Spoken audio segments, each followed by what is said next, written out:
ವಾಲ್ಮೀಕಿ ನಿಗಮ ಹಗರಣ ಪ್ರಕರಣಕ್ಕೆ ಸಂಬಂಧಪಟ್ಟಂತೆ ಮಾಜಿ ಸಚಿವ ನಾಗೇಂದ್ರ ಹಾಗೆ ದದ್ದಲ್ ಅವರ ಮೇಲೆ ಇಡಿ ರೇಡ್ ಅನ್ನು ಮಾಡಿದೆ. ವಾಲ್ಮೀಕಿ ನಿಗಮದ ಬಹುಕೋಟಿ ಹಗರಣದಲ್ಲಿ ನಡೆದಿರುವಂತಹ ರೇಡ್ ಇದು. ನಾಗೇಂದ್ರ ದದ್ದಲ್ಗೆ ಸೇರಿದ 18 ಕಡೆಗಳಲ್ಲಿ ಇಡಿ ದಾಳಿಯನ್ನು ನಡೆಸಿದೆ. ಬೆಳಗ್ಗೆ ರೇಡ್ ಮಾಡಿ ಇಡಿ ಅಧಿಕಾರಿಗಳಿಂದ ಪರಿಶೀಲನೆಯನ್ನು ನಡೆಸಲಾಗ್ತಾ ಇದೆ. ಕೋಟಿ ಅಕ್ರಮ ದಾಖಲೆಗಳನ್ನ ಪರಿಶೀಲನೆ ಮಾಡ್ತಿದ್ದಾರೆ ಅಧಿಕಾರಿಗಳು.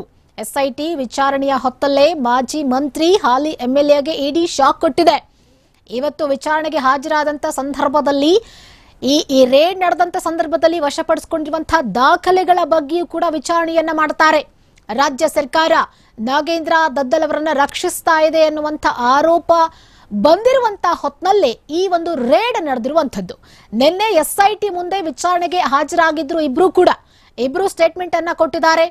ಆದ್ರೆ ಇವತ್ತು ಕೂಡ ವಿಚಾರಣೆ ಬಾಕಿ ಇರುವುದರಿಂದಾಗಿ ಎಸ್ಐಟಿ ಅಧಿಕಾರಿಗಳು ಅವರನ್ನ ಅರೆಸ್ಟ್ ಮಾಡಿರಲಿಲ್ಲ. ಇವತ್ತು ಮತ್ತೆ ವಿಚಾರಣೆಗೆ ಕರೆದಿದ್ದಾರೆ. ವಿಚಾರಣೆಯ ಸಂದರ್ಭದಲ್ಲಿ ಇವತ್ತು ನಡೆದಿರುವಂತಹ ರೇಡ್ಗೆ ಸಂಬಂಧಪಟ್ಟಂತೆಯೂ ಕೂಡ ಅವರು ಪ್ರಶ್ನೆಗಳನ್ನ ಮಾಡ್ತಾರೆ. ಯಾಕಂದ್ರೆ ಈಗ ಅಲ್ಲಿ ಏನೆಲ್ಲ ದಾಖಲೆಗಳು ಸಿಕ್ಕಿದಾವೆ ಅದೆಲ್ಲದರ ಪರಿಶೀಲನೆ ಆಗ್ತಾ ಇದೆ. ಆ ಡಾಕ್ಯುಮೆಂಟ್ಗಳನ್ನ ಇಟ್ಕೊಂಡು ಇವತ್ತಿನ ವಿಚಾರಣೆಯಲ್ಲಿ ಅವರನ್ನ ಪ್ರಶ್ನೆ ಮಾಡೋಕೆ ರೆಡಿಯಾಗಿದ್ದಾರೆ.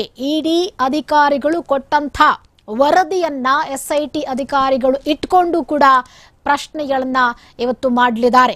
ಒಂದು ಕಡೆ ಈಗಾಗಲೇ ಪ್ರಕರಣಕ್ಕೆ ಸಂಬಂಧಪಟ್ಟಂತೆ ತಮ್ಮ ಮಂತ್ರಿ ಸ್ಥಾನಕ್ಕೆ ನಾಗೇಂದ್ರ ಅವರು ರಾಜೀನಾಮೆ ಕೊಟ್ಟಿದ್ದಾರೆ. ಮತ್ತೊಂದು ಕಡೆ ರಾಯಚೂರು ಗ್ರಾಮೀಣ ಕ್ಷೇತ್ರದ ಕಾಂಗ್ರೆಸ್ ಶಾಸಕರಾಗಿರುವಂತಹ ಬಸನಗೌಡ ದದ್ದಲ್ ಅವರು ವಾಲ್ಮೀಕಿ ನಿಗಮದ ಅಧ್ಯಕ್ಷರಾಗಿ ಕೇವಲ 2-3 ತಿಂಗಳುಗಳು ಕಳೆದಿದೆ.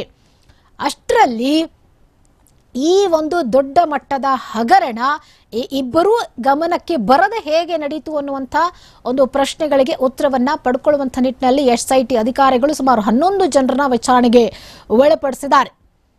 ಇಲ್ಲಿ ಪ್ರಮುಖವಾಗಿ ಹಗರಣ ನಡೆದಿರುವಂಥ ಉದ್ದೇಶ ಜೊತೆಗೆ ಈ ಒಂದು ಹಗರಣಕ್ಕೆ ಕಾರಣ ಆದಂಥವ್ರು ಯಾರು, ಅವರು ನಿಜವಾಗಿ ಇಲ್ಲಿ ಹೊರಗಡೆ ಬರಬೇಕಾಗಿರುವಂಥದ್ದು. ನಿಜವಾದಂಥ ತಪ್ಪಿತಸ್ಥರು ಯಾರು, ಯಾವ ಉದ್ದೇಶಕ್ಕಾಗಿ 187 ಕೋಟಿ ರೂಪಾಯಿಗಳನ್ನ ವರ್ಗಾವಣೆ ಮಾಡೋಕೆ ರೆಡಿಯಾಗಿದ್ರು. ಅದರಲ್ಲಿ 94 ಕೋಟಿ ರೂಪಾಯಿ ಹಣ ವರ್ಗಾವಣೆ ಆಗಿತ್ತು ಬೇರೆ ಬೇರೆ ಬ್ಯಾಂಕ್ನ ಅಕೌಂಟ್ಗಳಿಗೆ.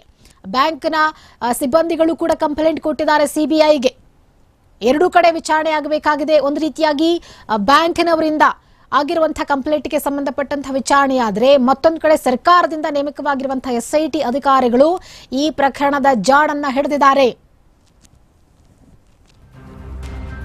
ಈ ಎರಡೂ ತನಿಖೆಗಳ ಸಂದರ್ಭದಲ್ಲಿ ಒಂದು ಕಡೆ ಎಸ್ಐಟಿ ಅಧಿಕಾರಿಗಳ ವಿಚಾರಣೆ, ಮತ್ತೊಂದು ಕಡೆ ಇಲ್ಲಿ ಇಡಿ ರೇಡ್ ಕೂಡ ಆಗಿರುವಂಥದ್ದು. ನಾಗೇಂದ್ರ ಅವರ ಹಾಗೆ ದದ್ದಲ್ ಅವರಿಗೆ ಸೇರಿದಂತ ಒಟ್ಟು 18 ಕಡೆಗಳಲ್ಲಿ ಬಹುಶಃ ಅವರ ಮನೆ ಆಗಿರ್ಬೋದು ಅಥವಾ ಬೇರೆ ಬೇರೆ ಬೆಂಗಳೂರಿನಲ್ಲಿ ಇರುವಂತಹವರ ಮನೆಗಳಾಗಿರ್ಬೋದು ಅಥವಾ ಅವರ ಸಂಬಂಧಿಕರ ಮನೆಗಳಾಗಿರ್ಬೋದು ಅಥವಾ ಅವರ ಕಚೇರಿ ಆಗಿರ್ಬೋದು, ಒಟ್ಟು 18 ಕಡೆಗಳಲ್ಲಿ ಇಬ್ಬರಿಗೂ ಸೇರಿದ 18 ಕಡೆಗಳಲ್ಲಿ ಇಡಿ ಅಧಿಕಾರಿಗಳು ಇವತ್ತು ರೇಡ್ ಮಾಡೋದ್ರ ಮುಖಾಂತರ ಇಬ್ಬರಿಗೂ ಬೆಳ್ಳಂಬೆಳಗ್ಗೆ ಶಾಕ್ ಅನ್ನ ಕೊಟ್ಟಿದ್ದಾರೆ. ನಿನ್ನೆ ಎಸ್ಐಟಿ ಮುಂದೆ ಹಾಜರಾದಂತ ಸಂದರ್ಭದಲ್ಲಿ ಈ ಹಣ ವರ್ಗಾವಣೆಗೆ ಸಂಬಂಧಪಟ್ಟಂತೆ ಒಂದಷ್ಟು ಪ್ರಶ್ನೆಗಳನ್ನ ಮಾಡಿದ್ರು. ನಿಮ್ಮ ಗಮನಕ್ಕೆ ಬರದೆ ಹೇಗೆ ಹಣ ವರ್ಗಾವಣೆಯಾಯಿತು, ಅಥವಾ ಹಣ ವರ್ಗಾವಣೆ ಆದ್ರೂ ಕೂಡ ನಿಮಗೆ ಗೊತ್ತಿದ್ರು ಕೂಡ ನೀವು ಯಾಕೆ ಪ್ರಶ್ನೆ ಮಾಡಲಿಲ್ಲ, ನೀವು ಯಾಕೆ ಸುಮ್ಮನಿದ್ರಿ, ಯಾಕೆ ಕ್ರಮ ಕೈಗೊಳ್ಳಿಲ್ಲ ಅನ್ನೋ ಪ್ರಶ್ನೆಗಳನ್ನ ಮಾಡಿದ್ದಾರೆ. ಅದಕ್ಕೆ ಉತ್ತರಗಳ